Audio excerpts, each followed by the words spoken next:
मसला यह है कि सिचुएशन अगर दुनिया की जितना भी कू डिटा हुए हैं अगर उनकी तारीख देखी जाए ना, मैंने उस दिन भी बताया, लिखा भी है कि यूक्रेन के अंदर जो प्रो रशियन क्रोविच था उसको बाकायदा इसी तरह का थ्रेट दिया गया था कि तुम्हारे खिलाफ पब्लिक हो गई है, रूसी सिर्फ 30% हैं, 70% यूक्रेनियन है, तुम हुकूमत छोड़ दो, सही, वरना हम तुम्हारे खिलाफ अदम एतमाद लेके आएंगे।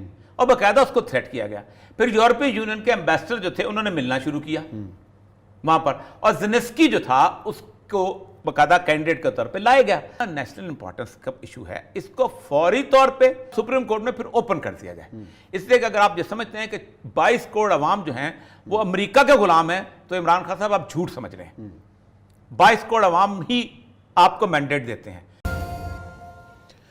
बिस्मिल्लाहिर्रहमानिर्रहीम, अस्सलाम वालेकुम। मैं हूं मोहम्मद उस्मान और आप देख रहे हैं प्रोग्राम हरफराज और मकबूल जान के साथ। नाज़रीन, पाकिस्तान की सियासत में गैर मुल्की ख़त का तज़किरा है और आजकल सियासत उसी ख़त के गिर्द घूमती नज़र आ रही है। आज हुकूमती वज़रा ने एक अहम प्रेस कॉन्फ्रेंस की और ये ऐलान किया कि वज़ीर आज़म ये चाहते हैं ये ख़त सुप्रीम कोर्ट में चीफ़ जस्टिस ऑफ पाकिस्तान के सामने रखा जाए और वो उसको देखें और फ़ैसला करें। हालांकि अटार्नी जनरल ने इस राय से इख्तलाफ किया है। ख़ास तौर पर मौजूदा जो तहरीक है अपोजिशन की, तहरीक अदम एतमाद के हवाले से भी उस ख़त के अंदर तज़किरा किया गया है। ये कहना है वफाकी वज़रा का। धमकियाँ किस तरीके से दी जाती हैं, माजी में पाकिस्तान की सियासत में गैर मुल्की धमकियों का कितना असर रहा और कब कब ये धमकियाँ पाकिस्तान को दी जाती रहीं, आज हम उसका जायज़ा लेंगे। अगर कोई वाकई को साजिश कर रहा है तो सामने आए। देखें, पहली बात तो यह कि नवाज शरीफ साहब को एक निकाल देते हैं, थ्रेट दिए कैसे जाते हैं, होता कैसे है, वो क्या सूरत हाल है, ये बहुत इंपॉर्टेंट है कौम को समझने के लिए। और दूसरी बात यह है कि क्या अदालत इसमें इंटरवीन कर सकती है। मैं आर्टिकल 184(3) पढ़ देता हूँ।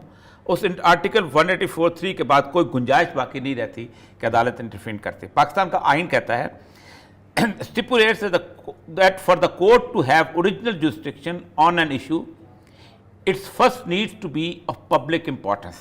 Secondly, that issue must involve a violation of fundamental human rights. ठीक है जी, तो ये पब्लिक इंपॉर्टेंस का इशू तो बन चुका है उस जलसे के बाद। अच्छा, अगर कोर्ट इंटरवीन करती तो गलत है। शहबाज शरीफ साहब उठें, सीधा अदालत में 184(3) के तहत जाएं और कहेंगे जी लोगों की जान सूली पे अटकी हुई है, इसको लेके आओ, इमरान खान को झूठा साबित कर, खत्म सी बात। अब आते हैं कि खत कैसे होते हैं और खत किस तरह क्यों लिखे जाते हैं और कैसे लिखे जाते हैं। ये मेरे पास 1971 वॉर के दरमियान बिल्कुल पाकिस्तान का केस, अगरचे कि मैं निकालना चाहूँ तो मैं यूक्रेन का भी निकाल सकता हूँ, चिली का भी निकाल सकता हूँ, क्यूबा का भी निकाल सकता हूँ, थाईलैंड का आखिरी टेस्ट सिंगटन की जो गवर्नमेंट खत्म की थी उसका निकाल सकता हूँ, ये पाकिस्तान का रिलेटेड निकाल सकता हूँ। ये 1971 क्राइसिस, ये उन्होंने, चूंकि ज़ाहिर बात है इतने साल हो गए, उन्होंने अभी सीक्रेट डॉक्यूमेंट जो है निकाल दिए। प्रेसिडेंट्स दो मुल्कों के दरमियान जो भी गुफ्तगू होती है, पहली बात यह है टेलीफोन पर भी वो उसको लिखा जाता है। सही, कभी नहीं होता कि जनाब फ़ोन चुका तीसरे सामने कहता है जी नवाज शरीफ ने मोदी से बात की, बिल्कुल गलत है, ऐसा नहीं होता था। बाकायदा एक बंदा बैठा है जो नोट्स होता है। इसके बारे में जो मशहूर वाक़या ये है कि जब नवाज शरीफ साहब बिल क्लिंटन से मिलने गए थे तो उन्होंने अपने बंदे को उन्होंने कह दिया था कि आप ना आएँ। तो उन्होंने अमेरिकन ने अपना बंदा बैठाया, तो उनका आपने हम अलग बात करना, उसने कहा नहीं हम उसको रिकॉर्ड करते हैं, इट्स द प्रोटोकॉल ऑफ एक कोई टेलीग्राम हो तब भी रिकॉर्ड की जाती है, कोई और चीज़, बराह रास्त खत नहीं लिखे जाते हैं। इसमें मैं आपको 3 दिसंबर की करस्पॉन्डेंस 71 की जंग छिड़ चुकी हुई थी और पहले तो लंबी लंबी कहानियां हैं उसके अंदर। इंदिरा गांधी वहाँ पहुँची, इंदिरा गांधी ने मदद मांगने की कोशिश की, उन्होंने नहीं दी। फिर उन्होंने चाइना को लिखा इंटरवीन करो, चाइना ने इंटरवीन नहीं किया।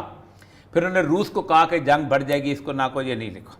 उसके बाद जंग वहाँ 3 दिसंबर में जो बातें शुरू हो गई तो इन्होंने वार्न किया था इंदिरा गांधी को, हम ऐसी तैसी हम तुम्हें तुम वेस्ट पाकिस्तान की तरफ ना छेड़ो। ये transcript of the telephone conversation between president Nixon and his assistant for the national security affairs, कौन नाम है उसका, Kissinger.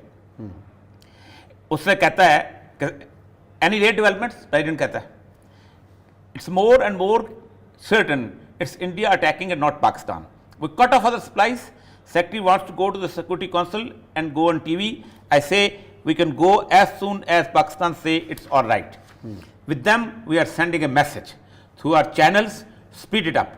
I don't think we should rush until we see that what they want. उसके बाद फिर अगली कन्वर्सेशन आती है, अच्छा ये कन्वर्सेशन तो उन्होंने ट्रांसक्राइब की है ना, ट्रांसक्रिप्शन लेना ये ट्रांसक्राइब नहीं, ये ट्रांसक्राइब डायरेक्टली को खत लिख के सुन तो लेना, उसकी बुनियाद पे वो खत लिखता है, वी शुड गो, उसके बाद आगे फिर खत लिखा जाता है। अच्छा, वो खत लिखा जाता है एम्बेसडर को, ambassador of India in United state. अच्छा। एम्बेसडर ऑफ इंडिया अपने चैनल को कहता है कि भाईजान ये थ्रेट आपको दिया जा रहा है थ्रू दिस, डायरेक्ट खत नहीं लिखे जाते। फिर उसके बाद कहा गया आता है ये जो खत है ना, बेसिकली जो इमरान साहब लहरा, बेसिकली पाकिस्तानी एम्बेसडर ने थ्रेट कम्युनिकेट किया है। अच्छा, कि ये फिर उसके बाद हुआ कि उन्होंने कहा कि अगले दिन फिर जंग शुरू होगी, तो उसने कहा कि इसको वीडियो बना के दो। इसमें आगे आता है, मैं तफसील को लंबी हो जाएगी, आता है कि हमने उसको सारे वीडियो बना के दिए कि ये हमने सारे के सारे लेबनान का बेस हमारा जो था, टर्की में हमारा जो असला था, हम सारा पाकिस्तान भेज रहे हैं और तुम्हारी ऐसे, और you will see the consequences. और फिर इंदिरा गांधी को बाकायदा उन्होंने खत लिखा, एम्बेसडर को बुलाया गया, वीडियो उसकी हैंड ओवर की गई और कहा कि ये हमारा कंसर्न जो है इंदिरा गांधी को पहुंचा दो। और फिर उसको कहते हैं कि सुबह 7 बजे जो मीटिंग होती है उसके अंदर there was a ceasefire. अच्छा, ये सिर्फ एक एग्जाम्पल नहीं है, इस तरह की 50,000 ऐसी एग्जाम्पल्स हैं कि जो बराह रास्त जो है की जाए। इसीलिए जो प्रेसिडेंट मुशर्रफ जो है, जब उसने ये कहा था कि मुझे थ्रेट किया गया, रिचर्ड आर्मिटेज ने जो तो कहा, उन्होंने इनकार कर दिया था, हमने नहीं कहा था कहा। हमारे रिकॉर्ड में ऐसी कोई चीज नहीं कि हमने तुम्हें थ्रेट, और जनरल महमूद भी ये कहता है कि कोई थ्रेट नहीं किया गया था कि हम तुमको कह दें। बल्कि जॉर्ज टेनेंट ने जो फाइल्स बताई हैं वहां पर, जो उसने किताब लिखी है अपना CIA वॉर, उसने एक पैराडाइम शिफ्ट किया। जॉर्ज टेनेंट के बारे में कहा जाता है सबसे लंबा CIA का हेड था और उसके नाम का मेडल दिया जाता है। आपको पता है कि मोहम्मद बिन नायफ को मेडल दिया गया था। जॉर्ज टेनेंट ने लिखा है कि हमारी तवक्कुआत ये थी कि हम ये 7 मुतालबात रखेंगे, 2 से 3 मान लेगा, लेकिन टू अर सरप्राइज हमें फोन करने की जरूरत नहीं पड़ी, वो सारे मान गया था। तो लेटने का तो एग्जाम्पल हमारी है। तो इसी तरह उन्होंने जो है यूक्रेन में इस तरह खत लिखा उनको, और उसी तरह कम्युनिकेट। तो वाया एम्बेसी किस लिए बैठी होती है? इसलिए बैठी होती है कि बराह रास्त किस्म की चू चू चाचा नहीं की जाए।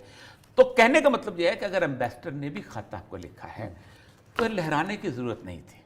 पहली बात है, चलो प्रेसिडेंट ऑफ पाकिस्तान की हैसियत, लेकिन आप तो तरीके अदम एतमाद से जोड़ रहे हैं ना उसको। नहीं, अगर वो कह रहा है कि तरीके पॉलिटिकल माइलेज लेना चाह रहे हैं, वो गलत है। वो अगर तो उस खत के अंदर तरीके अदम एतमाद का जिक्र है, एक एम्बेसडर जो है वो, एक और बात याद रखें, एम्बेसडर को जब बात की कम्युनिकेट की जाती है तो उसके मिनट्स अमेरिका भी रिकॉर्ड करता है। अगर अमेरिका ने अपने पास रिकॉर्ड किए हुए हैं कि हम तरीके में बात आ रही है तुम्हारे खिलाफ, ये तब भी पता चल जाएगा। एम्बेसडर ने झूठ बोला है तब भी पता चल जाएगा, क्योंकि ज़ाहिर बात है जिस वक्त ये सूरत हाल होगी तो ये खत ओपन होगा। President prime minister is under oath. तो जो पाकिस्तान वजीर आजम का जो ओथ है, जो गवर्नर का ओथ है, जो वजीर आला ओथ है, ये है कि मेरे नॉलेज में अगर कोई ऐसी बात आती है कि जो बहमहैसियत मनसब वजीर आजम, तो मैं उसको डिस्क्लोज नहीं करूंगा। लेकिन 184(3) के तहत अगर वो कहता है कि मुझे एक ऐसा थ्रेट मिला है, तो फिर सुप्रीम कोर्ट जो है, इट्स एन आइडियल फोरम।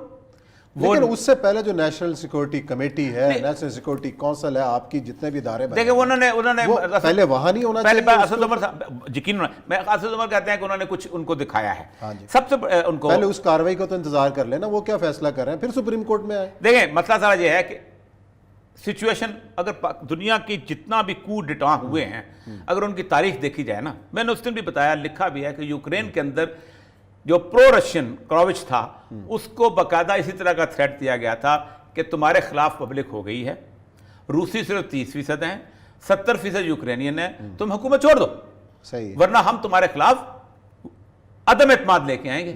और बाकायदा उसको थ्रेट किया गया। फिर यूरोपीय यूनियन के एम्बेसडर जो थे उन्होंने मिलना शुरू किया वहां पर, और ज़ेलेंस्की जो था उसको बाकायदा कैंडिडेट के तौर पर लाया गया, और फिर वहां पर धरना हुआ, वो जा नहीं रहा था। धरने के दौरान 100 बंदा मर गया, कुछ 200-250 मिसिंग हुए, शोर मच गया, हंगामा मच गया। उसके बाद उन्होंने रिजाइन दे के चला गया। उन्होंने कहा अभी असेंबली की बात नहीं, फ्रेश इलेक्शन कराओ। फ्रेश इलेक्शन में जाहिर बात है वो आ गए, और उसके बाद ये बंदा आ गया। अब इसको भी आराम से बैठे हुए थे बेचारे, रूस भी आराम में बैठा हुआ था, वो उन्होंने सबसे पहले पंगा लिया अमेरिकन ने। उसने कहा हम तुम्हें नेटो का मेंबर बनाते हैं। उसने कहा भाई मैं नहीं बनना चाहता हूं फिलहाल। उसने कहा नहीं, हम बनाना चाहते हैं। यूनान ने इनकार किया, जर्मनी ने इनकार किया, फ्रांस ने इनकार किया, नहीं, अब रूस ने हमला कर दिया।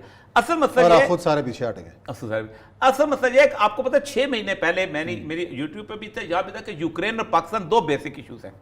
असल मसला ये है कि इतना नेशनल इंपॉर्टेंस का इशू है, इसको फौरी तौर पे या तो पार्लियामेंट का इजलास बुलाएं और जिसके अंदर सिक्योरिटी के तौर पे उसको कहें कि जी आपको अमानत है, हम आपको बता रहे हैं, या सुप्रीम कोर्ट में फिर ओपन कर दिया जाए। इसलिए कि अगर आप ये समझते हैं कि 22 करोड़ अवाम जो हैं वो अमेरिका के गुलाम हैं, तो इमरान खान साहब आप झूठ समझ रहे हैं। 22 करोड़ अवाम ही आपको मैंडेट देते हैं। 22 करोड़ अवाम ने भी इस कौम की हल्फ उठाया हुआ है। 22 करोड़ अवाम भी इस धरती से मोहब्बत करते हैं। आप सुप्रीम कोर्ट में खत दें, ओपन करके दें, और मैं कहता हूं उसमें एक करारदाद पेश होनी चाहिए अपना असेंबली में कि हम इमरान खान को इस खत के मामले से उस हलफ से मुबर्रा करते हैं कि इमरान खान साहब आपका हलफ नहीं है इस खत के मामले में, ओपन करो। अच्छा, ताकि वो लेकिन ये खेल तो चूहे बिल्ली वाला खत्म हो ना, तमाशा सामने बना हुआ है। पता चले कि भाई अपोजिशन कर रही है और या पता चले अमेरिका कर रहा है, तो अमेरिका कर रहा है तो फिर जो बाइडेन खुद आए। नाम तो खान साहब ने किसी का लिया नहीं है, इसलिए हमें भी नहीं लेना चाहिए कि कौन कर रहा है। नहीं, अंदाजा तो है हमारा। नहीं, आप मुझे बताएं, मेरे शहर में कोई चौकीदार थ्रेट, बड़ा तमन्दार थ्रेट करता है ना, किसी गरीब आपको पीएन थ्रेट कर सकता है कोई? चलें जी, अब ब्रेक लेते हैं, ब्रेक के बाद आएंगे और जिक्र करेंगे काफ लीग की आखिर सियासत क्या है और किस तरीके से चौधरी परवेज़ लाई ने ये पता खेला, इस पर बात करेंगे। ब्रेक।